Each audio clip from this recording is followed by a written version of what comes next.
Hey guys! Welcome back to my YouTube channel. So for today's video guys, mag-open ako ng parcel ko. So let's unboxing na guys. Mabilis ng ano lang po guys na unboxing. Ayan. So sirang-sira ng ano. Ganito siya mga Zeus. Ayan.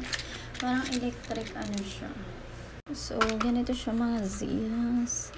For the eyeshadow siya. Eyebrows. For the eyebrows, electric ano to, yung pang linis ng eyebrows. Ayan, ganyan siya. So, let's open. Ang sirang-sira na yung box niya, girl. Ayan, sa ano yan? Sa transit. Ayan, ganyan siya mga Z's. Ganyan yung itsura niya. Ayan. May kasama siyang ganyan. Ayan, so ganyan siya mga Z's. So, I don't know kung ayan, ganyan siya. Parang electric ata to or the battery or the charge. Ayan, the charge siya mga Z's. Ayan, the charge po siya guys.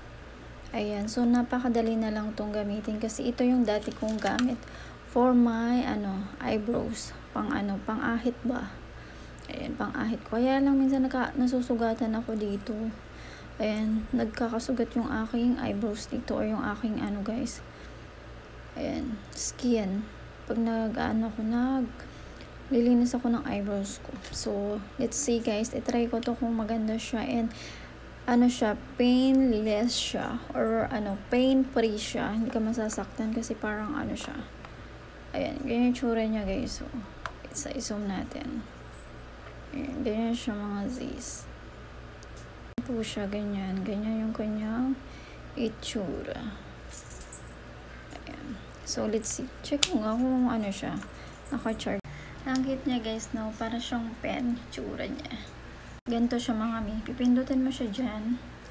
Ayan, gaganyan mo siya. Ayan, naririnig nyo guys, tumutunog siya. Ganun. Kaya lang ayan, try ko nga guys. So, try nga natin.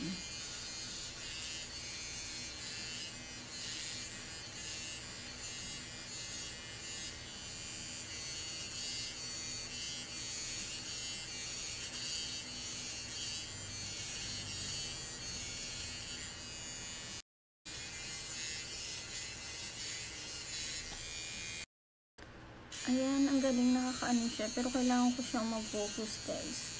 Hindi ko siya mapakita sa inyo ng buo guys kasi kailangan ko siyang tignan sa salamin guys kasi baka mamaya makalbo naman yung aking nakakalinis talaga siya mga sis. Ayan, ang galing. Hindi siya masakit. Wala siyang hapdi. Ayan, ang galing niya mga sis. Ay, post na lang ako ng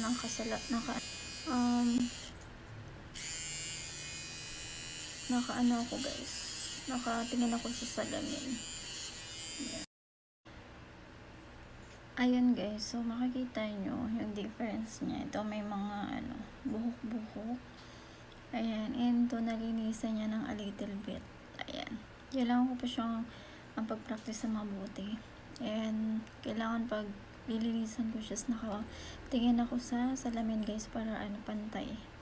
Ayan, kita nyo guys, nalinisan siya ng a little bit. Compared dito, may mga buhok-buhok pa. Ayan, galing. Tapos pain-free siya, hindi siya mahapdi. Kaya lang umiinit to guys ng a little bit. So ayan, goods na goods to guys. Maganda, napaka-easy niya lang gamitin ha. Napaka-easy niya lang gamitin guys tong tong foldable or electric na eyebrows cleaner. Ayan. Ang ganda guys, nakakalinis talaga siya ng eyebrows. Hindi ka masusugatan talaga, as hindi ka masusugatan dito. Umiinit nga lang siya ng konti mga mi. Pero hindi siya nakakasugat guys. Kasi parang nasa loob yung pinaka-blade niya. So goods na goods, maganda to mga Z's. So ayun lang mga Z's ko. Ayan guys, ayan. Share ko lang sa inyo yung aking pinorchase or yung aking na-check out na inopen ko and magagamit ko. Ayan. Ito siya mga Z's. Sobrang goods na goods siya. Ayan. So, ayan lang guys. Maraming salamat ulit sa panonood. Hindi ko na siya ipapakita sa inyo na paano ko siya i-ano ng buong serye. Kasi guys, kailangan akong tumingin sa salamin guys para maging malinis siya guys. So, ayan lang guys. Maraming salamat ulit sa panonood. Ayan. Bye and God bless you. Ingat!